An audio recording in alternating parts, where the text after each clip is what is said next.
అందరికీ నమస్కారం. ఇవాళ మనతో ప్రముఖ పంచాంగకర్త రవిశంకర్ శర్మ గారు ఉన్నారు. వారితో మాట్లాడదాం. గురుగారు నమస్కారం. నమస్కారం అండి. ఇవాళ రోజుల్లో ఆర్థిక ఇబ్బందుల వల్ల చాలామంది ఇబ్బంది పడుతూ ఉన్నారు. అయితే ఈ ఆర్థిక ఇబ్బందుల నుంచి ఉపశమనం పొందే రెమెడీ ఏమన్నా ఉందా? ఉంటే కాస్త వివరించండి గురుగారు. మనకు ఆర్థిక ఇబ్బందులు అంటే వచ్చేటప్పటికి జాతక రీత్యా మనం చూసుకున్నట్లయితే ధనస్థానం అంటారన్నమాట. భాగ్యస్థానం కానీ లేకుండా ఉంటే ధనాధిపతి యొక్క స్థానం కానీ ఇవన్నీ చూస్తాం. యాక్చువల్గా వచ్చేటప్పటికి ఎవరైనా సరే ఏదైనా సరే ఆర్థిక ఇబ్బందులు పడ్డారు అంటే దానికి కారణం రెండు విధాలుగా చెప్పచ్చు అనమాట. వారి జాతక రీత్యా కానీ లేకుండా ఉంటే వారు చేసేటువంటి కొన్ని మిస్టేక్స్ అంటే దానికి జాతకమే లింక్ ఉంటుంది. ఇప్పుడు మనం చూసుకున్నట్లయితే నల్ల పసుపు అని చెప్పి ఒక పదార్థం అనమాట. ఇది ఎక్కువగా వచ్చేటప్పటికి మనకు నార్త్ ఈస్టర్న్ స్టేట్స్లో, నార్త్ ఇండియాలో ఎక్కువగా ఉంటుంది ఇది. ఈ నల్ల పసుపును వచ్చేటప్పటికి నల్ల పసుపుతో కొన్ని రెమెడీస్ అనేవి కూడా ఉన్నాయన్నమాట. ముఖ్యంగా వచ్చేటప్పటికి నల్ల పసుపుని పొడిగా చేసేసి అంటే మనకు ఆన్లైన్లో కూడా దొరుకుతుంటుంది ఇది. ఈ నల్ల పసుపుతో వచ్చేటప్పటికి పసుపు అనేది ఎంతో శుభ సూచకమో నల్ల పసుపు అనేది కూడా వచ్చేటప్పటికి అంత శుభ సూచకం అన్నమాట. ఆర్థిక ఇబ్బందులతో ఎవరైతే బాధపడుతున్నారో వారు వచ్చేటప్పటికి ముఖ్యంగా కొన్ని రెమెడీస్గా దీన్ని వాడుకోవచ్చు.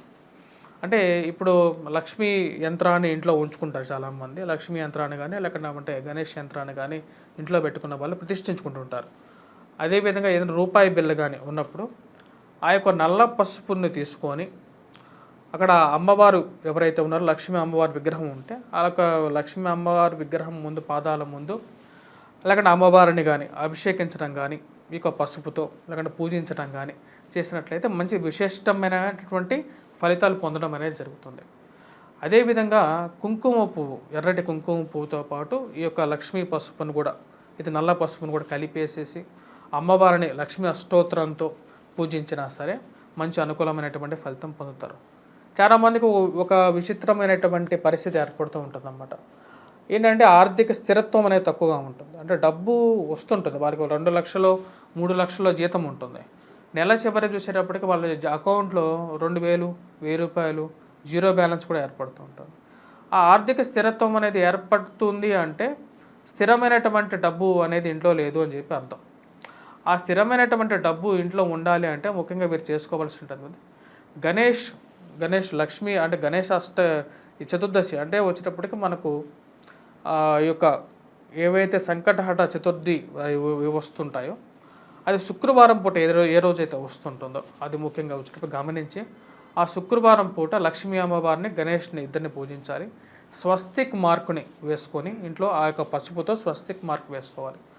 అలా వేసుకున్నట్లయితే అలా ఎప్పుడైతే మనకు గణేష్ సంకటహట చతుర్థి ఏ రోజు వస్తుంటుందో ఆ యొక్క చతుర్థి ఎప్పుడైతే శుక్రవారం వస్తుంటుందో ఆ శుక్రవారం ప్రతిరోజు ఇలా చేయాలన్నమాట. అదేవిధంగా ఈ పాలని పసుపుని ఈ యొక్క నల్ల పసుపుని కలిపి లక్ష్మీ అమ్మవారిని కూడా పూజించినట్లయితే ఆర్థిక అభివృద్ధి ఉంటుంది అన్నమాట. అంటే అభివృద్ధి లేకపోవటం అనేది ఒకటి, ఆర్థిక స్థిరత్వం లేకపోవటం అనేది ఒకటి. ఈ 2 విషయాలకి వచ్చేటప్పటికి ఈ నల్ల పసుపు అనేది చాలా ఉపయుక్తంగా ఉంటుంది. అదేవిధంగా ఈ నల్ల పసుపుతో అమ్మవారికి వీలైతే కొంచెం మంత్రోచ్చారణ తెలిసిన వాళ్ళు కానీ లేకుండా అంటే కొద్దిగా చదువుకున్న వారు కూడా వచ్చేటప్పటికి అమ్మవారి ప్రతిమ ఇంట్లో ఉంటే అమ్మవారిని పూజించటం, స్త్రీలు కూడా ఈ యొక్క అమ్మవారిని పూజించిన తర్వాత వచ్చినటువంటి ఆ యొక్క పసుపుని వారు ధరించవచ్చు. అది ధరించినట్లయితే ఎందుకంటే అమ్మవారు పసుపు అన్ని కొన్ని గుణాలు ఉంటాయి అన్నమాట. అంటే ఏంటి, అమ్మవారు నిక్షిప్తమైనటువంటి కొన్ని పదార్థాల్లో పసుపు, కలువ పూలు, లక్ష్మి ఉండేటువంటి ప్రాంతాలు అన్నమాట. అవి సుగంధ ద్రవ్యాలు ఇవన్నీ ప్లేసెస్లో వచ్చేటప్పటికి అమ్మవారిని ఎలవే ఉంటారు అన్నమాట. ఇటువంటి సుగంధమైనటువంటివి అదేవిధంగా ఇలాంటి ఒక శుభ సూచికాలైనటువంటివి మన గృహంలో ఉన్నప్పుడు అమ్మవారు ఇంట్లో ఉంటారన్నమాట. అదేవిధంగా ప్రతినిత్యము ప్రతి ఒక్కరూ అసలు సంధ్య వేళలో అంటే అసలు సంధ్య వేళ అంటే డాన్ టైం అన్నమాట. అంటే సాయంకాలం 6 నుంచి 7 గంటల లోపల ఎప్పుడైతే చీకట పడుతుంటో ఆ టైంలో కంపల్సరీగా ఇంట్లో దీపారాధన చేయాలి. దీపారాధన ఎప్పుడైతే చేస్తారో లక్ష్మీ ప్రవేశం జరుగుతుందన్నమాట. ఉదయం చేయాలి, సాయంకాలం చేయాలి. ఎప్పుడు దీపారాధన లేకుండా అందవిహీనంగా ఉండకూడదు.